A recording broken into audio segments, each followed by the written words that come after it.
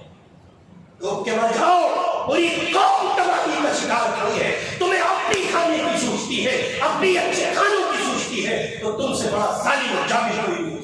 اس لیے سیدھے سیدھے لفظوں میں کہہ رہا ہوں دوستو, اپنی حفاظت کے اسباب کرو, اور اس کی شکل یہ کہ اپنے جسم کو مضبوط کرو, اچھی چیزیں کھاؤ, جم جوائن کرو, صبح اٹھنے کی عادت ڈالو, بابوؤں کی دنیا سے نکل کے باہر آؤ, اور اگر بابوؤں کی دنیا میں رہنا ہے تو پھر ایک سے زیادہ نکاح کرو.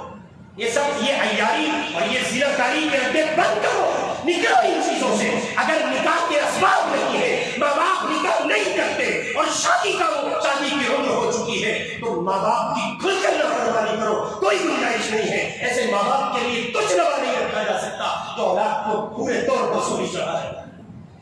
کہ نہ مر جائے ایسے ماں باپ.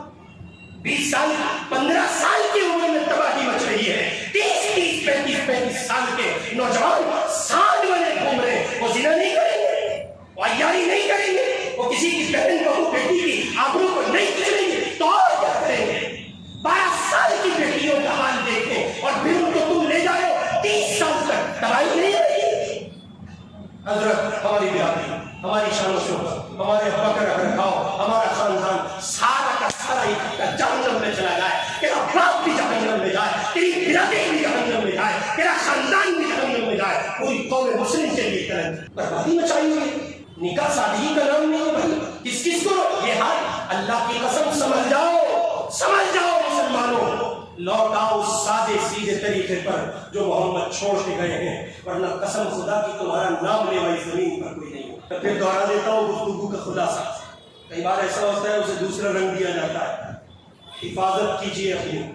کیا کریں گے؟ اپنی حفاظت. اپنی حفاظت کے لیے حفاظت کے اسباب,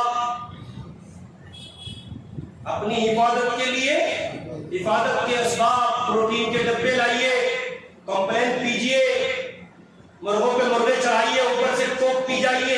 یہ حفاظت کے اسباب ہے. یہ جو مرغہ کھاتے ہیں نا, مرغہ یہ بلا وجہ مرغے والے بیٹھے ہوں گے, یہ مجھ پہ بسیج ہو جائیں گے.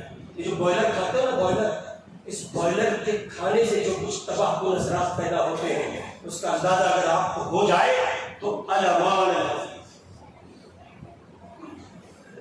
اور پھر بوائلر بھی کھا لو, ایسا تو کھا لو جو تمہارے سامنے ذبح ہوا ہو, تم نے ذبح کیا ہو یا ذبح ہوتا دیکھا ہو.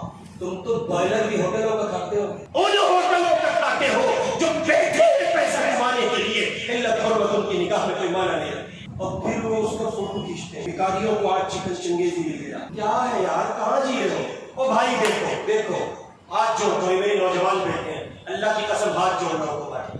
نکل آؤ, پوری قوم سسکیاں لے رہی ہے, کوئی پریشان نہیں. اپنی حفاظت کے اسباب کرو, نبوی اور طبی غذاؤں کی طرف رجوع کرو, اس طرف لوٹو جو نبوی اور طبی غذاؤں سے قریب تر غذائیں ہیں, تاکہ تمہارے جسموں کی حفاظت ہو سکے. اچھی چیزیں کھاؤ, جم جوائن کرو, کوشش کرو.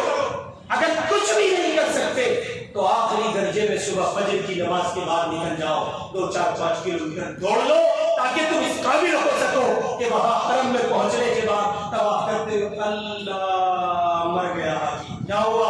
ایک طواف میں نکل گئی، بچ گئی بینڈ حاجی کی، کچھ نہیں کر سکا ہے، ایک طواف۔ حضرت میں چھپ چل جا سکتا، چھپ پہ طواف نہیں، اللہ کیا ہوگا میرا؟ جو یہاں نہیں چلتا وہ وہاں بھی نہیں چلتا۔ اس لیے اپنی حفاظت کریں، حفاظت کے اسباب تلاش کریں۔ اور پھر دوہرا دیتا ہوں، کسی نہتے پر، بے بس پر، مظلوم پر، مجبور پر، لاچار پر، کسی کمزور پر ظلم نہ ڈھانا، قانون اپنے ہاتھ میں نہ لینا، قانون کے دائرے میں رہتے ہوئے شریعت پر عمل کرنا۔ اور شریعت ہے فَمَنِ اعْتَدَىٰ عَلَيْكُمْ فَاعْتَدُوا عَلَيْهِ بِمِثْلِ مَا اعْتَدَىٰ عَلَيْكُمْ۔ جو تم پر زیادتی کرے اس کے بقدر اس کا جواب دو، اس کا جواب دو، اس کا جواب دو۔ دینا ضروری ہے۔ ہاتھ جوڑ کے کھڑے رہو گے تب بھی مرو گے، یہ کہہ دو گے جو وہ بلوا رہے ہیں تب بھی مرو گے، اور اگر کلمہ توحید کہتے کہتے چلے گئے تب بھی مرنا ہے۔ فرق صاف ہے، اگر کفر بولتے مرو گے نہ اللہ ہے نہ رسول اللہ ہے، اور اگر توحید بولتے ہوئے مر گئے اپنی آنکھ سے دیکھ لو، جیتے جی دیکھ لو، وہ بلال کھڑے ہیں احد احد کا نغمہ گنگنا رہے ہیں، وہ سمیہ کھڑی ہیں، عمار بن یاسر کھڑے ہیں، وہ آل یاسر کھڑے ہیں، وہ شہدائے احد کھڑے ہیں، شہدائے بدر کھڑے ہیں۔ یہ سب استقبال کریں گے، اس لیے کہ ان سب کی دوستی توحید کے ساتھ خاص ہے، کفر کے ساتھ خاص نہیں ہے۔ اللہ میری آپ کی سب کی حفاظت فرمائے، ملک میں امن و امان سلامتی کا ماحول قائم فرمائے، بدامنی کا خاتمہ فرمائے۔ وآخر دعوانا ان الحمد للہ رب العالمین۔